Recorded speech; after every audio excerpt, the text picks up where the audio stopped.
ഡേയ് ഞാനി നമ്മളെ വിജയന്റെ പടത്തിന്റെ റിലീസ് മാറ്റിയെന്ന് ഇനി എന്തെയും റിലീസല്ലേ മാറ്റിയോളൂ. പടം ഇറക്കൂലെന്നൊന്നും പറഞ്ഞില്ലല്ലോ.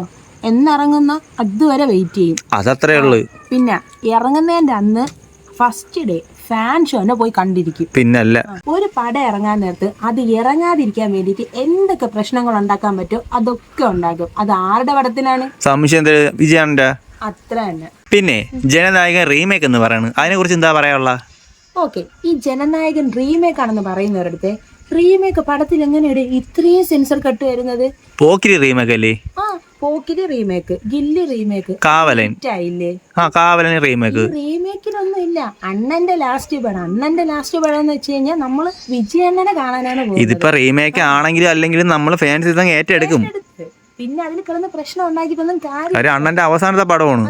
അതിപ്പോ സൂര്യ ഫാൻസോ വിജയ് ഫാൻസോ അങ്ങനെയൊന്നും ഇല്ല, നമ്മളെല്ലാരും കാണും. പിന്നെ ഡീഗ്രേഡ് ചെയ്യുന്നവരടുത്ത് നിങ്ങൾ എത്രത്തോളം ഡീഗ്രേഡ് ചെയ്യുന്നോ അത്രത്തോളം അണ്ണനും അണ്ണന്റെ പാർട്ടിയായ TVKക്കാണ് അത് ഗുണം ചെയ്യുന്നത്. ലാസ്റ്റ് ആയിട്ട് ഒന്നും കൂടിയേ പറയാനുള്ളൂ, ഇനി എന്നാണ് ജനനായകൻ ഇറങ്ങുന്നത് അന്ന് നമ്മൾ ഫസ്റ്റ് ഡേ ഫാൻ ഷോ പോയി കണ്ടിരിക്കും. നമുക്ക് അന്നും ഇന്നും ഇനി എന്നും നമ്മുടെ അണ്ണൻ തലപതി, എങ്ങളോടെ അണ്ണൻ എങ്ങളോടെ തലപതി.